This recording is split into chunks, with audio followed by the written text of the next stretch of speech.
할렐루야. 아멘. 오늘도 우리 히즐라이프 처치는 하나님께 최고의 예배를 드리길 소망합니다. 네. 오늘은 바로 본문 말씀으로 들어가 보겠습니다. 이제 9장에 대해서 말씀을 드린다면, 예수님께서 길을 가실 때에 어떤 그 맹인이 된 사람을 지그시 바라보셨습니다. 그때 예수님께서 맹인을 지그시 어떠한 목적을 두고 의미를 두고 바라보시는 것을 제자들이 느꼈어요. 그래서 제자들이 문득 궁금한 것이 생겼습니다. 저 맹인은 날 때부터 맹인이라고 알고 있는데 맹인이 된 것이 누구의 죄 때문일까? 자신 스스로의 죄 때문일까? 부모의 죄 때문일까? 아니, 태어난 지 얼마 되지 않고 날 때부터 눈이 멀었다면, 자신의 죄라면 그가 어머니 뱃속부터 죄를 지었던 것인가? 아니라면 저렇게 맹인이 된 것이 자신의 죄가 아니라 부모의 죄가 너무도 커서 그 죄가 아들에게까지 이어진 것인가? 그것이 궁금했던 거예요. 그래서 예수님께 물어봅니다. 예수님, 나면서부터 맹인된 자가 누구의 죄 때문에 저렇게 눈이 먼 것입니까? 물어보죠. 그런데 예수님의 제자들의 예상과 다르게 맹인이 된 것은 자신의 죄도 부모의 죄도 아니다 라고 말씀을 하시면서, 그가 맹인이 된 것은 하나님의 하시는 일을 나타내고자 하십니다 라고 말씀하십니다. 왜 이들이 맹인이었던 것을 죄로 연결했을까? 이것은 제가 이전에 말씀을 전한 것이 있기 때문에 다시 언급하지는 않겠습니다. 이 이후에 예수님께서는 오늘 본문 말씀으로 들어간다면 진흙을 침으로 이겨서 맹인의 눈에 바르셨습니다. 그리고 이어서 실로암 못에 가서 씻으라고 말씀하시죠. 그때 맹인이 예수님의 말씀에 순종하여서 실로암에서 씻었더니 실제로 이제 맹인이 밝은 눈을 가지게 되었다고 합니다. 눈을 뜨게 된 것이죠. 자, 그렇다면 오늘 본문의 말씀에서 우리가 집중해야 될 것은 어떤 말씀일까요? 많습니다. 말씀 하나하나가 너무나 귀한 말씀이지만 그 중에서 첫 번째로 우리가 집중해야 될 것은 흙으로 이겨서 맹인의 눈에 바르셨다는 것입니다. 자, 제자들이 예수님께서 흙으로 그 눈에 이겼을 때, 이 침으로 이겨서 그 눈에 발랐을 때 그들은 예수님의 행동에서 무엇을 떠올렸을까요?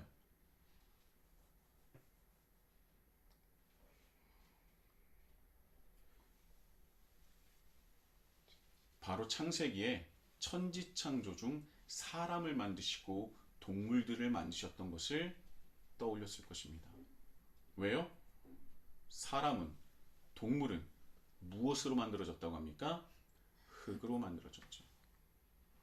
요한복음은 다른 복음서에 비해서 예수님이 어떤 분이신지를 더욱 집중하고 전달하는 데 힘을 쏟는 복음서라고 말씀을 드렸습니다.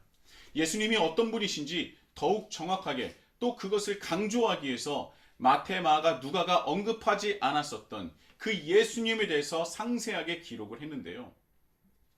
요한복음 1장 1절에서 3절입니다. 태초에 말씀이 계시니라. 이 말씀이 하나님과 함께 계셨으니 이 말씀은 곧 하나님이시니라. 그가 태초에 하나님과 함께 계셨고 만물이 그로 말미암아 지은 바 되었으니 지은 것이 하나도 그가 없이 된 것은 없느니라. 만물이 그로 말미암아 지은 바 되었으니, 이 세상을 창조하신 분이 바로 누구라고요? 예수님이시라는 거예요. 그것을 요한이 요한복음 1장에 강조하고 있습니다. 그래서 이어서 하나님이신, 하나님의 본체신 예수님께서 이 땅에 오셔서 다시 한 번의 창조를 하시는 거예요. 어떤 창조를 하십니까? 맹인된 자의 눈을 만드시고 있는 겁니다.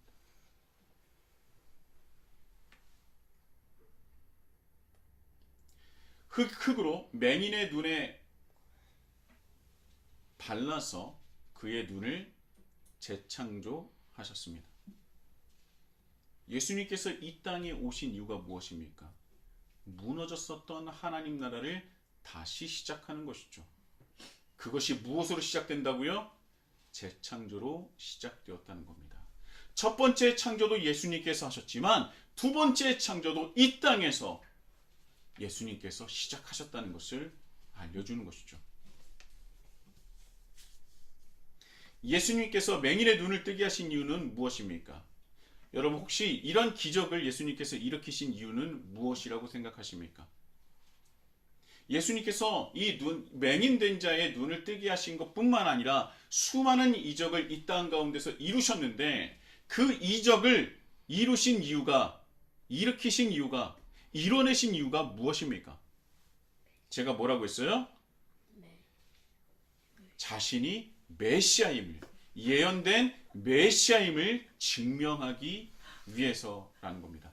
자신이 메시아임을 예언된 성취를 함으로써 자신이 메시아임을 증명하기 위해서 이적을 행하셨다는 거예요. 세상 사람들이 하나님을 믿지 않는 이유 중 하나는요, 성경이 믿어지지 않아서 그렇다는 겁니다. 특히 이런 기적 같은 것들, 오병이어는 물론이고 맹인이 눈을 뜨고 앉은 뱅기가 걷게 되고 죽은 자가 다시 살아나고 이런 것들이 성경에 기록되어 있기 때문에 자신은 그걸 믿지 못하겠다는 겁니다. 근데 신기하게도요, 신학자들 사이에서도 예수님의 부활을 믿지 않는 이들도 있습니다. 이것은 제자들이 예수님을 전하기 위해서 꾸며낸 사건이라는 것이죠. 그게 합리적이라는 겁니다. 왜요? 사람은 죽었다가 다시 살아날 수가 없기 때문입니다. 죽은 자가 어떻게 다시 살아날 수 있겠습니까? 사람은요, 죽어서 다시 살아날 수가 없어요. 맞는 말입니다. 저도 죽었다가 살아나지 못합니다. 사람이니까. 그런데 우리가 한 가지 잊지 말아야 될 것은 우리는 사람을 믿는 것이 아니라는 거예요. 예수님의 이런 기적을 믿지 못하는 이들의 대전제가 무엇인지 아십니까? 예수는 사람이다라는 겁니다. 저는 이 대전제가 잘못된 것이라고 생각해요. 제가 단언하건대 저는 사람을 믿지 않습니다. 제가 믿는 것은 이 세상을 창조하신 창조주, 오직 유일하신 신 여호와 하나님을 믿는 것이죠. 사람은 부활할 수 없어요. 그러나 신은 부활할 수 있지 않겠습니까? 삼위일체의 하나님이신 예수 그리스도께서 이 땅에 오셨습니다. 성육신, 즉 하나님께서 사람의 육체에 이 땅에 현신하신 거예요. 이 땅에 성육신하여서 육신의 육신으로 이 땅에 오셨지만 예수님은 다르게 100%의 신성과 100%의 인성을 다 가지신 분 아닙니까? 우리가 그것을 성육신이라고 말하는 거예요. 인간으로 오셨지만 이 세상을 창조하신 분이요, 창조하신 예수 그리스도를 믿는 것이죠.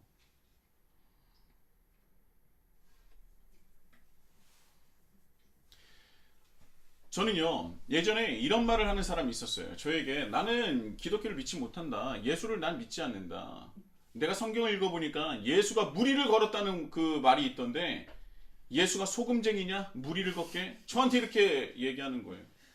근데 저는요, 예수님을 믿지만 그 얘기가 하도 웃겨서 한참 웃었습니다. 야, 비유도 찰떡같지. 예수가 소금쟁이냐? 근데 제가 그 말을 한참 웃다가 이런 말로 되돌렸었어요. 그렇다고 신이나 돼서 물에 빠져 죽는 것은 더 말이 안 되지 않느냐? 저는 이렇게 대답했어요. 근데 그 사람이 그 말을 듣고 뭐라고 했냐면 역시 교회 다니는 것도 말은 잘해 하고 가더라고요. 저는요, 사람을 믿는 것이 아닙니다. 당연히 예수님은 소금쟁이가 아니에요. 그 사람은 예수를 신으로 여기지 않고 사람으로 여겨서 나한테 말하지만 저는 예수님을 신으로 여겨 믿는다고 하는 겁니다. 그러니까 그 사람은 예수를 사람으로 여기지만 저는 신으로 여긴다는 거예요. 사람은 이적을 일으키지 못합니다. 부활하지 못해요. 하지만 신은 물에 빠져 죽지 않습니다.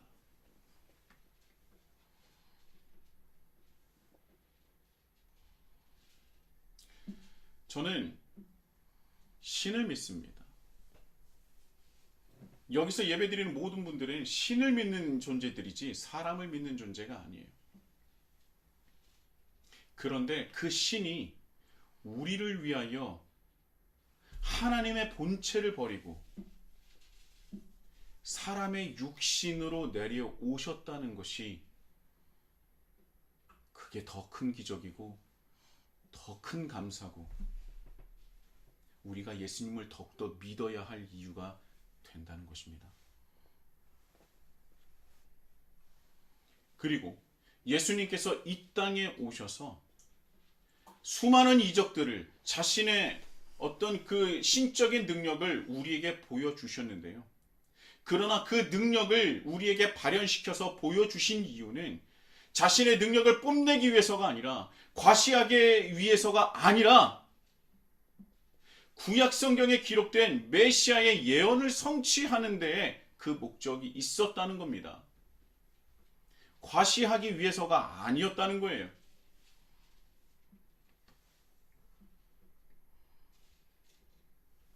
본문 말씀이, 오늘 본문 말씀 중에서도 나면서부터 맹인이 그의 눈을 뜨게 하신 것도 마찬가지입니다.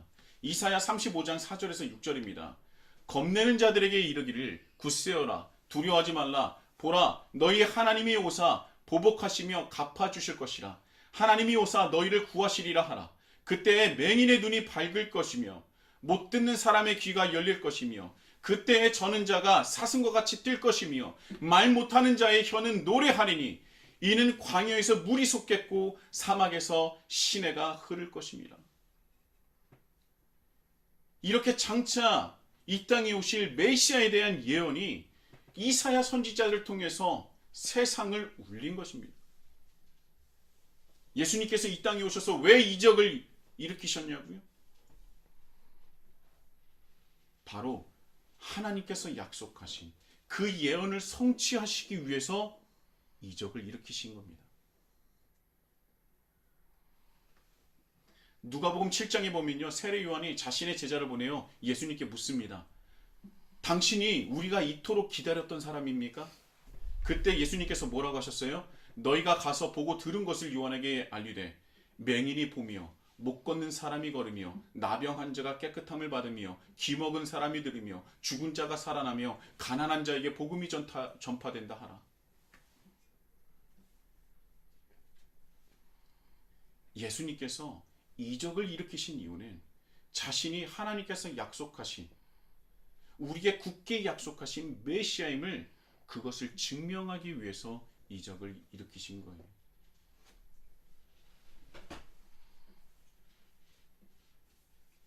이 모든 말씀은 바로 이 땅에 오실 메시아에 대한 예언이 성취됨을 말씀하신 것이고요.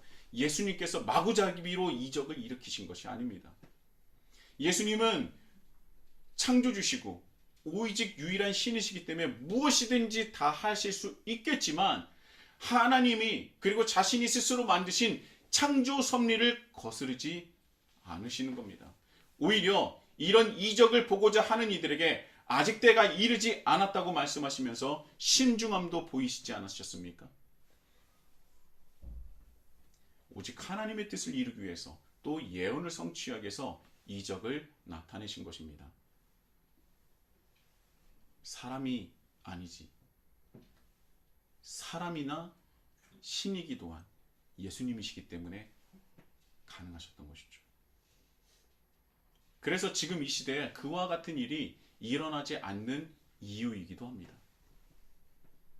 아무튼 맹인의 눈에 흙을 바르신 것은 창세기 말씀을 떠올리게 하신 것이며, 더 나아가 예수님께서 이 세상을 창조하신 그 분이라는 것, 창조시라는 것, 창조주시라는 것을 나타내고 보이고 싶으셨던 겁니다.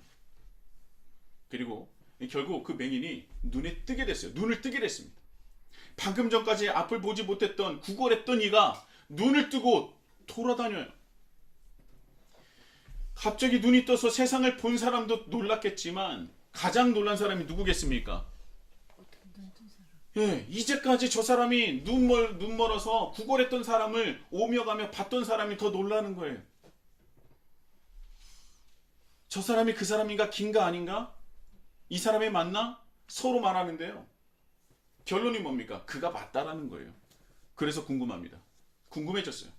너 어떻게 눈을 떴지?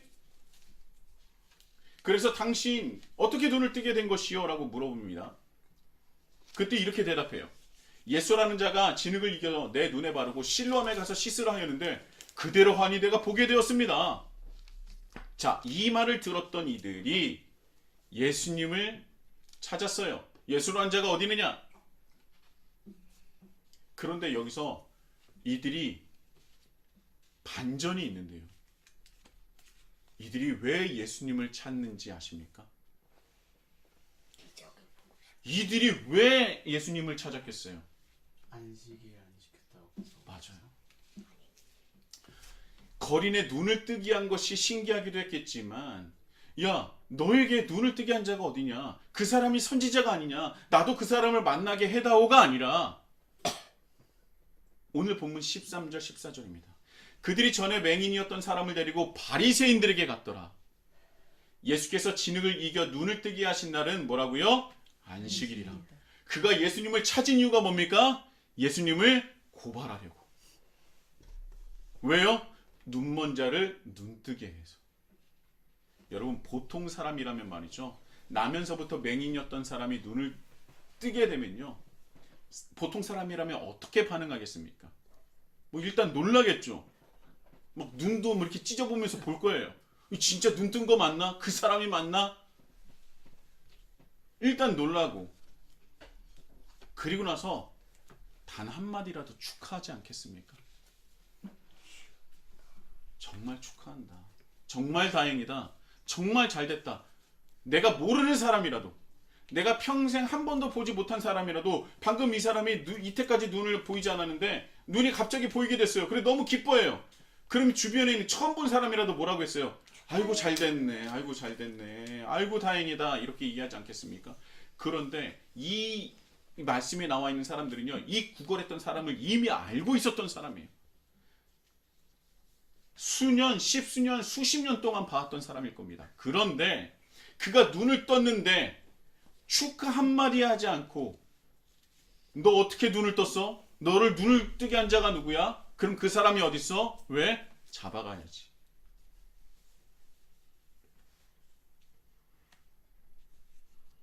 바리새인에게 잡아가기 위해서 예수님을 찾았다는 겁니다. 안식일에 일을 했다는 것을 고발하기 위해서 바리새인에게 데려갑니다. 그런데 여기서요, 우리의 그 바리새인은 역시 기대를 저버리지 않습니다. 눈먼 자가 눈을 떴다는 데에는 큰 관심을 두지 않고 안식일을 범했다는 것에 집중을 합니다. 여러분, 슬픈 예감은 참 틀린 적이 없습니다. 눈을 떴다는 것을 믿지 못해서요, 어떻게 하냐면 눈뜬 자의 부모를 찾아가 진위 여부를 묻습니다. 너희 아들이 맞느냐? 맞습니다. 그런데 여기서 또 다른 반전이 일어납니다. 이 말씀에서 그냥 우리가 지나치지 말아야 되는 말씀이 있어요. 20절 21절입니다. 이 사람이 우리 아들인 것과 맹인으로 난 것을 아나이다. 이 부모의 이제 대답인 거죠. 그러나 지금 어떻게 해서 보는지, 또 누가 그 눈을 뜨게 했는지 우리는 알지 못하나이다. 그에게 물어보소서. 그가 장성하였으니 자기 일을 말하리이다. 자, 여기서 이상한 거 느끼셨습니까? 못 느끼셨습니까? 느꼈어요? 뭘 느꼈습니까? 부모인데 축하 한마디도 안 했어. 축하 한마디 안 쳐. 그것도 있고 또 한 가지가 더 있습니다.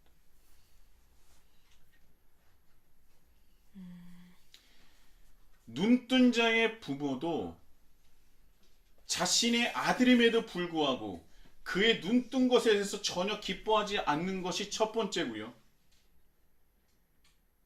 그리고 두 번째는 뭐냐면 아들을 부르는 호칭이 달라집니다. 근데 이렇게 달라지는 이유도 있어요. 왜냐하면 유대인들이 누구든지, 22절에 나와 있는데, 유대인들이 누구든지 예수를 그리스도라 시인하는 자는 출교하기를 결의했기 때문이에요. 두려웠겠죠.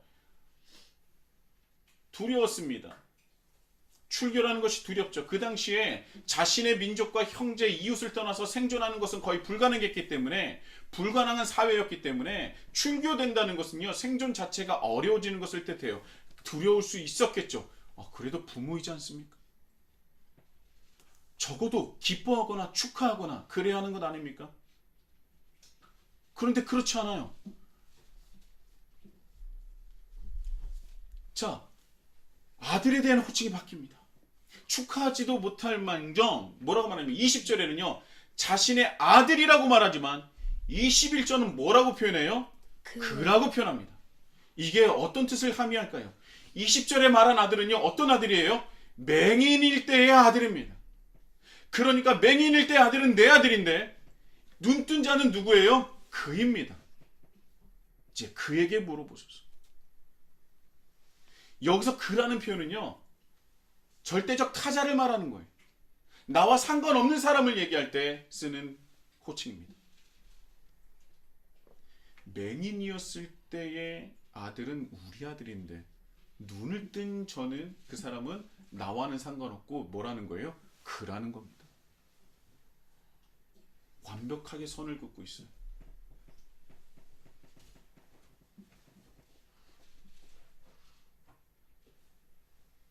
나면서부터 부정하다 여기는 맹인으로 태어났습니다. 그런 아들이 어느 날 눈을 떠서 돌아온 겁니다. 이때 부모는 그 누구보다도 뛸 듯이 기뻐하고 또 기뻐해야 되는 것 아닙니까? 그런데 그렇지가 않아요. 이 말씀을 보면서 예수님을 통해 눈뜬 자와 눈 감은 자를 우리는 볼 줄 알아야 합니다.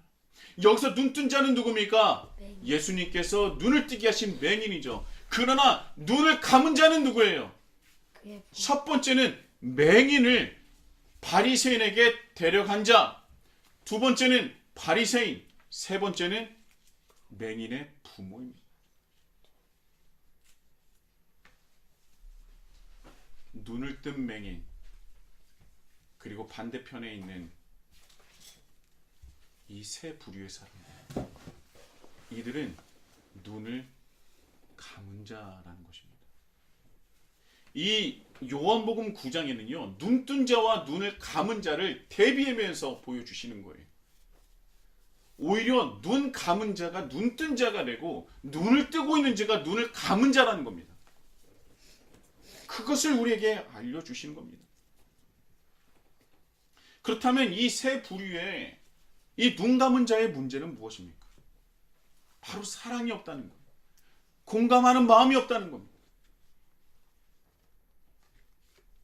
이 바리새인들이 그토록 집착하는 율법은 무엇입니까? 여러분, 제가 율법의 본질이 뭐라 그랬어요?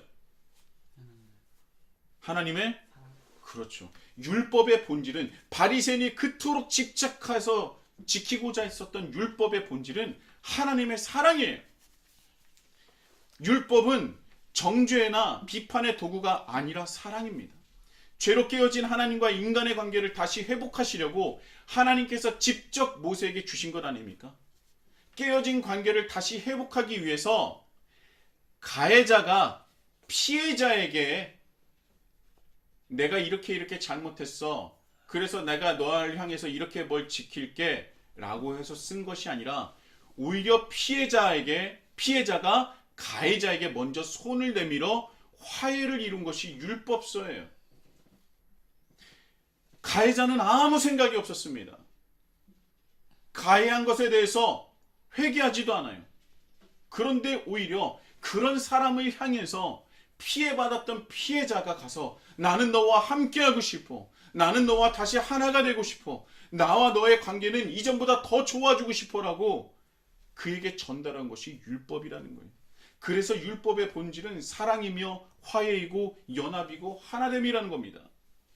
사랑의 그 본질에 우뚝 서 있는 것이 율법이라는 거예요. 그들이 율법의 본질을 알고 있었다면, 눈먼 자가 눈을 떴다면 그것이 안식일이든 아니든 먼저 축하하고 함께 기뻐해야 했을 것입니다. 그를 봤던 유대인들이나 바리새인들이나 하물며 그를 낳았던 부모들이나, 그런데 그들은 그를 향해서 눈을 질끈 감아버렸어요. 눈을 뜬 자를 보고도 보지 못하는 겁니다. 아니, 보기 싫어하는 것 같습니다.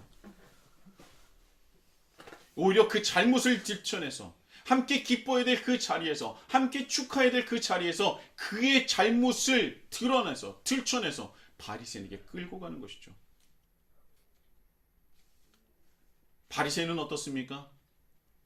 다시 말씀드리지만 슬픈 예감은 틀린 적이 없어요. 역시나 그들 또한 눈뜬 자에게 공감하기는커녕 눈뜬 것 자체를 부정하고 의심합니다. 그리고 부모를 찾아가 진위를 물어보면서 겁박하지 않습니까?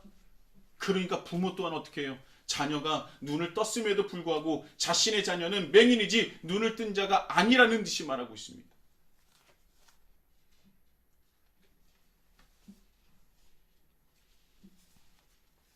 여러분, 우리는 살아가면서 특히 그리스도인인데도 그리스도인인 그 본질을 잊고 살아갈 때가 많습니다. 기독교는요, 사랑의 종교입니다. 하나님께서 예수님을 통해 우리에게 부어주시고 보여주신 그 사랑을 받고 누리며 나누는 존재가 그리스도인이고, 그리스도인들이 모여서 함께하는 것이 기독교입니다. 근데 우리가 우리 삶을 한번 돌아보길 원합니다. 우리는 정말 그 사랑을 누리고, 먼저는 누리고, 그리고 또 누렸던 사랑을 나누고 있습니까? 정말 우리는 주님을 믿음으로 말미암아 눈을 뜬 자가 된 것입니까? 정말 우리가 눈을 뜬 자가 맞습니까? 아니면 우리는 하나님을 믿는다고 하나 눈을 질끈 감은 자는 아닙니까? 우리가 아침에 눈을 떠서 하루를 시작하며 누리는 것은 무엇이고 나누는 것은 무엇입니까?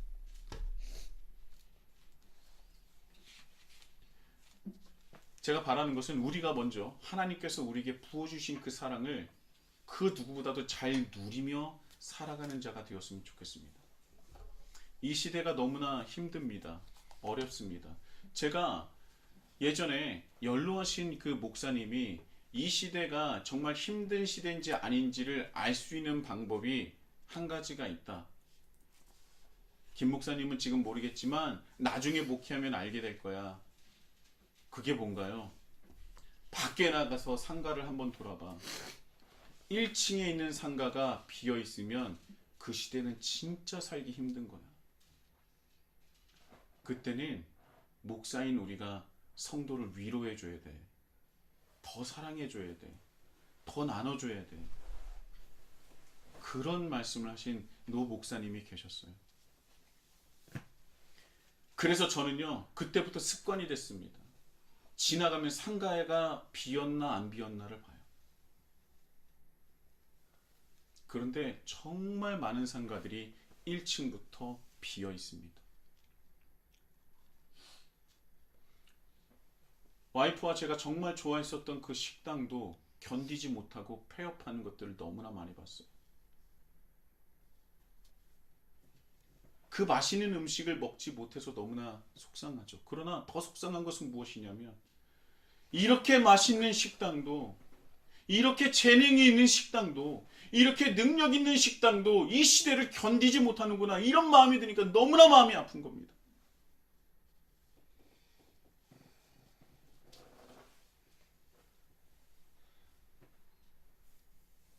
저는 그분을 알지 못해서 위로를 드리지 못해요. 가슴이 아픕니다. 이럴 때일수록 우리가 하나님의 사랑을 누려야 할 줄 알아야 된다는 것. 하나님의 사랑을 누린다는 것이 무엇입니까? 우리가 어떠한 상황이 있든지 하나님께서는 반드시 우리와 함께 하신다는 그 믿음이라고 생각합니다. 욥이 있습니다. 그가 받았던 그 고통과 고난은요, 그 말씀에부터 우리는요, 야, 사람이 어떻게 이런 지경에까지 이를 수 있지? 정말 놀라울 정도로 어마어마한 고난과 고통을 당합니다. 어쩔 때는 너무나 아파서 신음소리조차 내지 못하는 그런 욥을 우리는 말씀으로 보아요. 그런데요, 그런 상황일지라도 욥이 하나님의 사랑을 누리는 것을 우리는 볼 수 있습니다.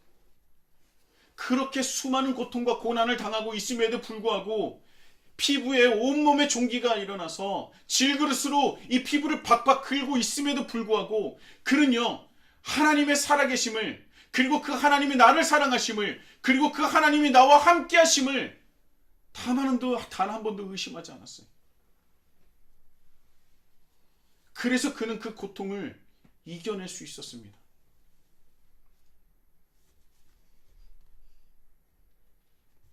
신음소리조차 너무나 아파서 신음소리조차 내지 못할 그런 상황임에도 불구하고 욥은 하나님의 사랑을 누렸어요. 하나님은 살아계시고 하나님은 나를 사랑하시고 하나님은 나와 함께 하시기를 원하신다. 자기가 정말 사랑했었던 친구들이 자신을 향해서 비판과 비난과 조롱을 할 때 그럼에도 불구하고 하나님은 살아계시고 나를 사랑하시고 나와 함께 하시기를 원하신다. 그 믿음으로 버텼던 거예요. 구약 말씀을 보면요, 하나님의 사자가 나타났음에도 하나님이 나타나셨음에도 불구하고요 알아차리지 못하거나 의심하고 경계하는 사람들이 많이 나옵니다. 아브라함이나 모세나 여호수아도 마찬가지예요. 그러나 욥은 그런 고난을 당함에도 불구하고 하나님께서 나타나시니 내가 질그릇으로 내 피부를 박박 긁고 있음에도 불구하고 하나님이 바로 나타나시니 하나님이신 줄 알고 하나님을 향해 찬양하며 고백하지 않습니까? 내가 죽게 대하여 이제까지 귀로 듣기만 하였사오나 이제는 눈으로 주를 배웁나이다. 이렇게 하나님이신 줄 알고 하나님을 향해서 귀로 들었던 하나님을 이제 내가 눈으로 보니 너무나 기쁘다는 거예요.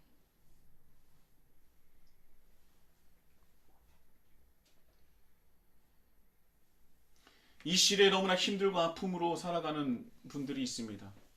그 상황 속에서도 제가 헤아릴 수 없을 정도로 힘드신 분이 있다면 하나님을 절대적으로 신뢰하십시오. 하나님은 살아계시며 당신을 사랑하시고 당신과 함께 하시기를 바라신다는 겁니다.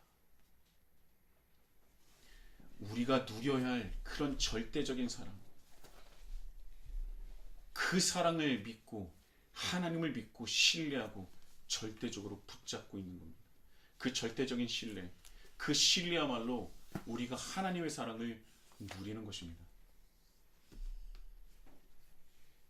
하나님은 우리를 사랑하세요. 정말 당신을 사랑하십니다. 그리고 하나님께서는 당신과 함께 하기를 원하십니다. 그래서 우리는 그 사랑을 누릴 수 있기에 소망을 놓지 않을 수 있는 것입니다. 우리가 당신이 어떤 문제를 직면하고 있든지 어떤 어려움에 빠져 있든지 우리는요 그리스도인이기 때문에 하나님의 백성이기 때문에 하나님의 자녀이기 때문에 소망을 가질 수 있는 겁니다. 그리고 그 소망을 하나님께서 분명히 놓지 않으시고 붙들어 주실 줄 믿습니다. 하나님이 우리와 함께 하시길 원하시기 때문이에요. 세상은 깨어져서 수많은 사람들이 고난과 고통을 받을 수밖에 없는 세상입니다. 세상 사람들은 그 고통 가운데 포기할지를 몰라도 하나님을 믿는 우리는 그 고난과 역경이 오히려 하나님과 더욱더 가까워질 수 있는 기회로서 우리는 그 모든 것을 이겨낼 수 있는 것입니다. 이것이 바로 그리스도인들만이 누릴 수 있는 특권이자 능력인 것이죠. 혹여 인생에 있어서 가장 어려운 시간을 보내고 계신다면 실망이나 좌절, 낙담하지 마십시오. 우리가 하나님의 자녀라면, 우리가 하나님을 믿는다면 하나님은 반드시 우리를 일으켜 세워주실 것입니다. 또한 그 사랑을 믿고 또 경험했다면 이제는 그 사랑을 나눠주셔야 됩니다. 이제 우리가 그것을 경험하여서 눈뜬 자가 되었다면 아직도 여전히 눈을 감고 살아가며 하나님을 무시하고 간과하는 사람이 있다면 우리가 그들의 눈을 뜨게 해줘야 한다는 것입니다. 그의 눈을 어떻게 뜨게 하실 겁니까? 바로 사랑을 전하는 겁니다. 사랑 이외에 감긴 눈을 뜰 수 있게 하는 것은 없습니다. 사랑을 전하는 것밖에 없어요. 이 땅에 예수님께서 오실 때에 이스라엘 사람들이 바랬던 그 로마 제국을 무너뜨릴 수 있는 무기와 힘을 가지고 내려오신 것이 아닙니다. 예수님께서 이 땅에 가져오신 것이 무엇입니까? 사랑이에요. 무기와 힘은 세상을 파괴하고 굴복시키지만 사랑은 세상을 회복하고 살리며 하나님과 하나 되게 합니다. 그 사랑을 이미 우리는 받고 누린 자들 아닙니까? 이제는 그 사랑을 전해야 하는 사명과 의무를 가진 것이 바로 우리라는 것입니다. 세상이 혼탁하면 혼탁할수록 세상이 죄로 깨어지면 깨어질수록 우리는 더더욱 힘을 내며 빛의 자녀로 세상에 사랑을 전해주어야 합니다. 우리 서로 사랑해야 합니다. 기쁨을 함께하며 슬픔에 공감해야 합니다. 얼마 없어도 나의 손에 있는 것을 아낌없이 나누어 주어야 합니다. 한 번 더 양보하고 한 번 더 섬겨야 합니다. 우리가 힘들어도 사랑의 길을 걷는 그 믿음의 여정을 우리가 걸어간다면 분명히 하나님은 우리의 걸음을 통해서 역사하시고 하나님 나라를 확장하여 주시는 겁니다. 먼저는 하나님의 사랑을 받고 누리시 그것을 나눌 수 있는 그리스도인들만의 최고의 특권을 누리시는 우리 히즈라이프 처치가 되시길 예수님의 이름으로 축복합니다. 아멘.